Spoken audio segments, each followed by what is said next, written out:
Graça e paz, meus amados irmãos, conselheiros, embaixadores do Rei.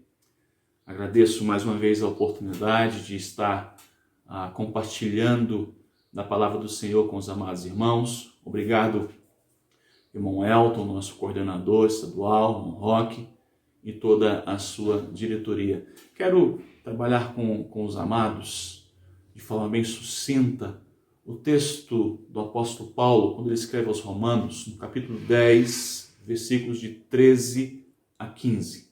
Romanos 10, de 13 a 15.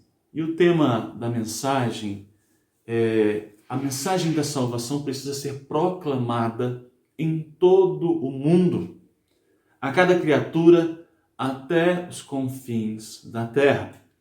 E nós temos um texto que se encontra na sua segunda carta aos Coríntios, capítulo 5, 20, que diz: de sorte que somos embaixadores por Cristo, como se Deus por nós rogasse.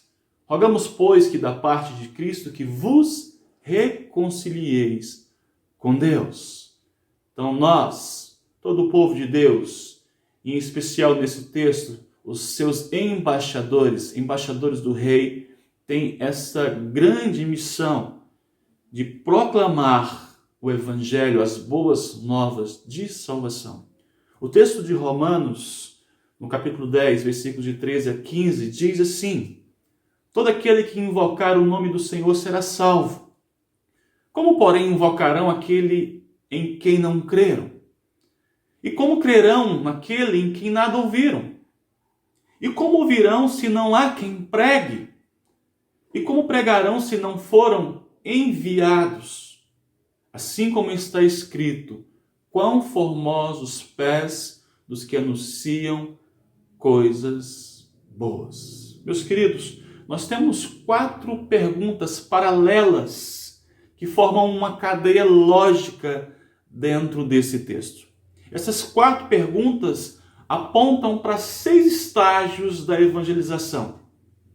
E Paulo as cita do fim para o começo. Primeiro, ser salvo. Segundo, invocar. Terceiro, crer. Quarto, ouvir. Quinto, pregar. E sexto, enviar. Assim o apóstolo Paulo percorre essa cadeia de acontecimentos que levam à fé e à confissão. Nós vamos entender, meus queridos, que não se pode ser salvo se você não invocar o nome de Cristo. Isso é uma grande verdade. Segundo, não se pode invocar alguém que não se crê. Terceiro, não se pode crer em alguém de quem não se ouviu falar. Não se pode ouvir sem que haja um pregador, alguém que anuncie as boas novas de salvação. E não haverá pregadores a menos que Deus os envie. Mas nós sabemos muito bem, meus amados irmãos, que nos foi dado esse mistério. Nós sabemos porque no texto da grande comissão de Mateus 28, 18 a 20, o próprio Senhor Jesus, quando se aproximou dos seus discípulos, da igreja, disse: foi-me dado toda a autoridade no céu e na terra. Portanto, ide, fazei discípulos de todas as nações, batizando-os em nome do Pai, do Filho e do Espírito Santo, ensinando-os a guardar todas as coisas que eu vos tenho mandado.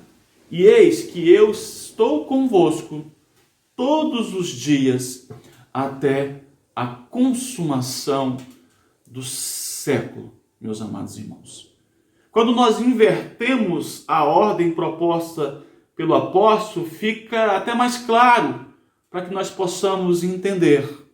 É preciso que alguém seja enviado para pregar. Agora, do contrário, né? É preciso que alguém seja enviado para pregar. É preciso pregar para que alguém ouça. É preciso ouvir para que alguém creia. E é preciso crer para que alguém invoque. e é preciso invocar para que alguém seja salvo. Esses são os estágios da salvação que nós conseguimos enxergar dentro desses 3 versículos. John Stott vai sintetizá-los da seguinte forma: Cristo envia os seus arautos pregam, as pessoas ouvem, os ouvintes creem, os crentes invocam e aqueles que invocam são salvos. Que maravilha nós entendermos isso. Mas nós vemos, meus amados irmãos, uma sentença colocada aqui de forma negativa. Se nós dissermos de forma negativa, olha o que vai acontecer. A menos que certas pessoas sejam comissionadas para a tarefa, não haverá pregadores do Evangelho. Se o Evangelho não for pregado, os pecadores não ouvirão a mensagem nem a voz de Cristo. A não ser que ouçam, nunca crerão nas verdades de sua morte e ressurreição. A menos que creiam nessas verdades, não invocarão o Senhor, e se não invocarem o seu nome, nunca serão salvos. Essa é a importância, meus queridos, do nosso comissionamento. Nós somos comissionados, nós somos embaixadores do Rei Jesus. E a nossa missão é pregar o Evangelho, para que as pessoas possam ouvir, e quando elas ouvirem, possam crer. E quando elas creem, elas invocam. E quando invocam o nome do Senhor, elas serão salvos.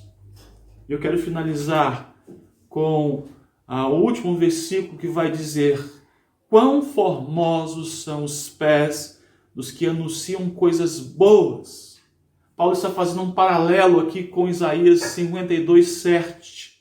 Ele transporta o episódio de um mensageiro que anuncia o fim do cativeiro para um mensageiro que anuncia as boas novas de salvação. O evangelizador tem os pés formosos por causa da mensagem que leva, a mensagem da graça, a mensagem da reconciliação, a mensagem da salvação. Os pés, meus queridos embaixadores, conselheiros e amados irmãos, são declarados belos, porque o movimento dos mesmos revela o caráter da mensagem trazida e urgente, as boas novas de salvação, que é Cristo, o Senhor. Que nós possamos, como seus embaixadores, rogar para aqueles que ainda não fizeram um compromisso, que ainda não entregaram as suas vidas a esse Senhor e Rei, que nós possamos falar de Cristo continuamente. Que Deus nos abençoe, que nos fortaleça, para que nós, como seus embaixadores do Rei, possamos cumprir essa tão maravilhosa e digna missão que Ele nos deu. Que Deus abençoe a todos. Mais uma vez, obrigado por poder estar compartilhando com vocês da mensagem do Senhor. Amém?